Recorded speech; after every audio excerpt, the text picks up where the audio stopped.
Dear student, आज अपना कार्यपत्रक 25 भाज्य संख्याओं की समझ।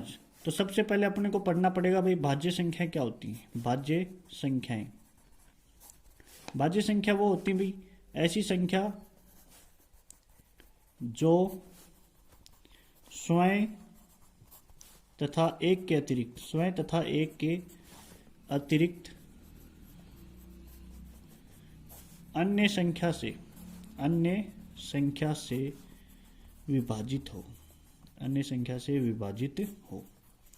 तो ऐसी संख्या क्या कहलाती है? भाज्य संख्याएं। जैसे अपन एग्जाम्पल लेते हैं 4। अब 4 है, इसमें किसका भाग जाता है? 2 का, तो ये क्या हो जाएगी? भाज्य। 6 में 2 का भी भाग जाता है और 3 का भी भाग जाता है, तो ये भी क्या हो जाएगी? भाज्य। जैसे अपन कोई संख्या लेते हैं 3, तो 3 के अलावा किसी से भाज्य है ही नहीं, तो ये क्या नहीं होगी? भाज्य नहीं होगी। 5 में तो 5 का ही भाग जाता है, तो ये भी क्या नहीं होगी? भाज्य नहीं होगी। अब अपन अपने जो कार्यपत्रक उसमें आते हैं।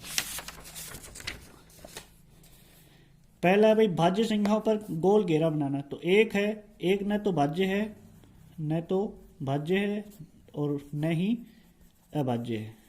ठीक है, तो ये आपको ध्यान रखना है। तो सबसे पहले याद रखना, एक न तो भाज्य है और न ही अभाज्य। तो भाज्य संख्या कौन सी होगी? 4 के बाद 6, 8, 9, 10, 12, 14, 15, 16, 18, 20, 21, 22, 24, 25, 26, 27, 28, 30, 32, 34, 35, 36, 38, 39, 40, 42, 44, 45, 46, 48, 49, 50, 51।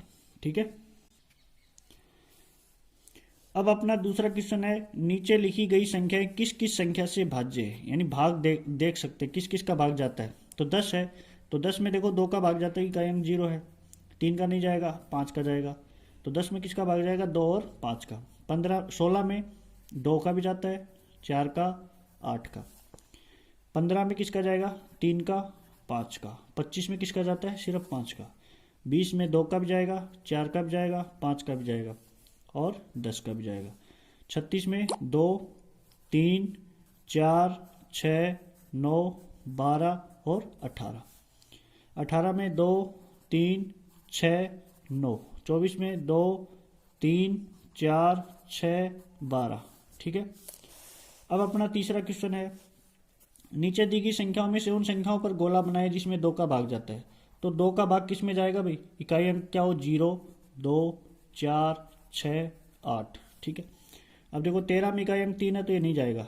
14 में 4 इकाई अंक आ गया, 16, फिर 18, 20, 22, 24, 26, 28, 30, 32, 34, 36, 38, 40, 42, 44, 46, 48, 50, 52, 54, 56, 58 और 60।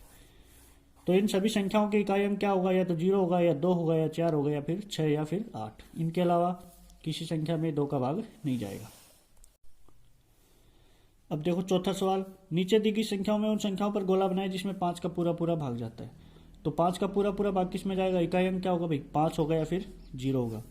तो देखो 25 में 5 है, 30, 35, 45, 50, 75, 95, 70, 55, फिर 90। इनके अलावा कोई संख्या नहीं है। तो 5 का भाग इकाई अंक 0 हो या फिर 5 हो। अब पांचवा है, नीचे दिए गए रिक्त स्थान में एक ऐसा अंक लिखो ताकि 10 से विभाजित हो जाए। तो 10 से कब विभाजित होता है? इकाई अंक क्या हो? 0 हो। इकाई अंक 0 होगा तो उसमें किसका भाग जाएगा? 10। जैसे ये 29, 43, तो इसमें इकाई अंक क्या लिख देंगे? 0। अब इसके अंदर देखो इकाई अंक तो पहले से ही 0 है, तो यहाँ पे अपने मन से कोई भी अंक लिख सकते हैं। जैसे मैंने यहाँ 1 लिख दिया, इसमें भी इकाई अंक 0 तो यहाँ हम 2 लिख सकते हैं। यहाँ पे 0 है तो इसमें अपन 3 लिख सकते हैं। ठीक है, तो इकाई अंक 0 होगा तो किससे भाग जाएगा? उसमें 10 का भाग जाएगा। कार्यपत्रक 26, भाजकता के नियम। पहला है 3 की भाजकता का नियम। तो 3 का भाग कब जाएगा? जब अंकों का योग 3 से भाज्य हो तो वह संख्या 3 से भाज्य होगी। तो क्या लिखेंगे? अंकों का योग 3 से भाज्य है तो संख्या भी किससे भाज्य होगी? 3 से। जैसे अपन संख्या लेते हैं भाई 27, अब चेक करना है 27 में 3 का भाग जाता है, तो इनको जोड़ लेंगे 2 + 7, तो जोड़ेंगे तो क्या आएगा? 9। 9 आएगा। अब 9 में आपको पता है 3 का भाग जाता है, तो 27 में भी किसका भाग जाएगा? 3 का। जैसे 45 है, अब 45 में अंकों को जोड़ेंगे तो कितना आएगा? 9, तो 9 आ गया, तो 9 में भी 3 का भाग जाता है, तो इसका मतलब 45 में भी किसका भाग जाएगा? 3 का। दूसरा है भाई 6 की भाज्यता, तो जब कोई संख्या 2 और 3 दोनों से भाज्य होता है तो उसमें किसका भाग जाएगा? 6 का। जैसे 12 के अंदर देखो भाई किसका भाग जा रहा है? 2 का भी जाता है और 3 का, तो इसका मतलब 12 में किसका भाग जाएगा? 6 का। जैसे कोई संख्या ले ली हमने 18 में किसका भाग जा रहा है? 2 का और 3 का, तो 18 में किसका भाग जाएगा? 6 का भी जाएगा। ठीक है। तीसरा है 11 की भाज्यता, सम और विषम स्थान के अंकों का अंतर अगर 0 या फिर 11 का गुणा जा जाए तो वो संख्या किसकी भाज्य होगी? 11 की भाज्य। जैसे एक सवाल से समझते हैं, जैसे अपने को दे दे भाई 121, क्या दे दिया? 121, तो ये पहला नंबर का सम, पहला, तीसरा और 5वें नंबर का, तो इसमें तो 2 ही अंक है, पहला और तीसरा। पहला और तीसरा दोनों को जोड़ेंगे तो क्या आएगा? 2, और सम स्थान में क्या है? 2, 2 में से 2 गया तो क्या गया? 0। इसका मतलब 121 में किसका भाग जाएगा? 11 का। एक एग्जाम्पल और ले लेते हैं, 13 और 31। अब इसमें पहले नंबर का और तीसरे नंबर, इन दोनों को जोड़ेंगे तो कितना आएगा? 4, और दूसरे नंबर और चौथे नंबर को जोड़ो तो इनको भी क्या जोड़ेंगे? 4, 4 में से 4 गया? 0। तो जब 0 आ जाता है अंदर या फिर 11 का गुणा जा जाता है तो उसमें किसका भाग जाता है? 11 का भाग जाता है। तो पहला सवाल हो गया अपना। अब दूसरा है निम्नलिखित में से कौन सी संख्या 10 से विभाजित होगी, हाँ या ना? तो 10 से विभाजित होगी तो इकाई अंक क्या होगा? 0। तो 200 में तो 0 आ रहा है तो हाँ, इसमें इकाई अंक 2 आ रहा है तो ना, 100 में 0 आ रहा है हाँ, इसमें 7 आ रहा है तो ना, इसमें 0 आ रहा है तो हाँ, इसमें 0 आ रहा है हाँ, इसमें 0 आ रहा है हाँ, इसमें 0 आ रहा है, इकाई अंक 6 आ रहा है तो नहीं, इसमें इकाई अंक 0 आ रहा है तो हाँ। ठीक है। अब अपना है तीसरा क्वेश्चन, निम्नलिखित में से कौन सी संख्या 2 से विभाजित होगी? तो 2 से विभाजित होने के लिए इकाई अंक क्या होना चाहिए? 0, 2, 4, 6, 8। तो इकाई अंक देखो, इसमें 2 आ रहा है तो हाँ, इसमें 4 आ रहा है तो हाँ, इसमें 1 आ रहा है तो नहीं, इसमें 8 आ रहा है हाँ, इसमें 6 आ रहा है हाँ, इसमें 1 आ रहा है नहीं, इसमें 1 आ रहा है नहीं, इसमें 2 आ रहा है हाँ, इसमें 0 आ रहा है हाँ।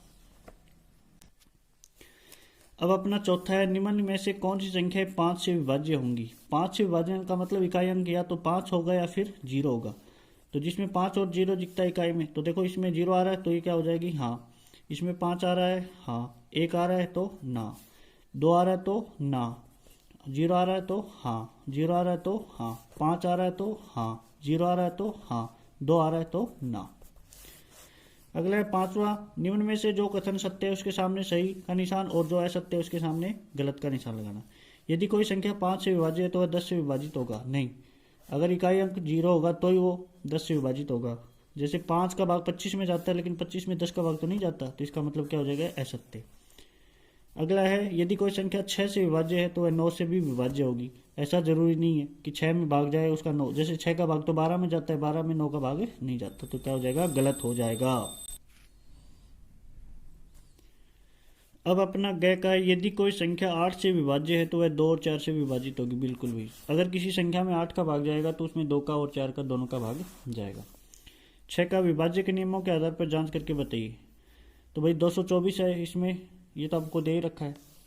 325 इकाई अंक 5 है तो 2 का भाग और 3 का भाग तो जाएगा नहीं, तो किसका भाग जाएगा? 5 का। तो इसमें सिर्फ किसका जाएगा? 5 का। 429 इकाई अंक तो क्या है? 9, तो 2 का भी नहीं जाएगा। अंकों को जोड़े भाई, 9 और 2 11, 11 और 4 15, तो इसका मतलब इसमें 3 का भाग चला जाएगा। 4 का भी नहीं जाएगा, 5 का भी नहीं जाएगा। अब है 441, तो इकाई का अंक क्या भाई? 1, तो 2 का तो जाएगा नहीं। अब इनको जोड़ो, 4 और 1 5, 5 और 4 9, तो 9 आ गया, तो अंकों का योग 9 आता है, तो किसका भाग जाता है? 3 का। अगला है चौथा, 4 से, तो 4 से तो जाएगा नहीं, 2 का ही नहीं जा रहा, तो इकाई अंक 5 नहीं, तो 5 का भी नहीं जाएगा, तो इसमें किसका भाग जाएगा? सिर्फ 3 का। 705 इकाई अंक 5 है तो 2 का तो नहीं जाएगा, 3 का भाग जोड़े भाई, 7 और 5 12, तो 3 का भाग भी चला जाएगा। 4 का भी नहीं जाएगा, 5 का चला जाएगा। ठीक है। अब है 7 का, रिक्त स्थानों में एक ऐसा अंक लिखो ताकि 9 से विभाजित होते। 9 से कब विभाजित होती है? जब अंकों का योग 9 का पहाड़े में आता हो। अंकों का योग किस में आए? 9 के पहाड़े में। अब देखो 4 और 2 कितने होते हैं? 6, 6 और 7 13, 13 और 6 20, तो 9 के पहाड़े में 20 नहीं आता, तो 9 दूनी 18, 9 3 27, तो अंकों का योग 20 आ रहा था, तो कितने कम पड़ रही है? 7, तो यहाँ हम क्या लिख देंगे? 7। ऐसे इनको जोड़ेंगे भी, 2 और 5 7, 7 और 6 13, 13 और 7 20, 20 और 4 24। तो 27 में कितने कम पड़ रहे हैं? 3। तो यहाँ कितने लिख देंगे? 3, क्योंकि 27 9 के पढ़े में आता है। अब इनको जोड़ेंगे, 3 और 3 6, 6 और 5 11, 11 और 7 18, 18 और 1 19। अब 27 आता है 9 के पढ़े में, तो 8 लिख देंगे। यहाँ क्या लिख देंगे? 8। तो इस तरह से हमने कार्यपत्रक 25 और 26 कंप्लीट कर लिए। इनको पूरा करें। Thank you.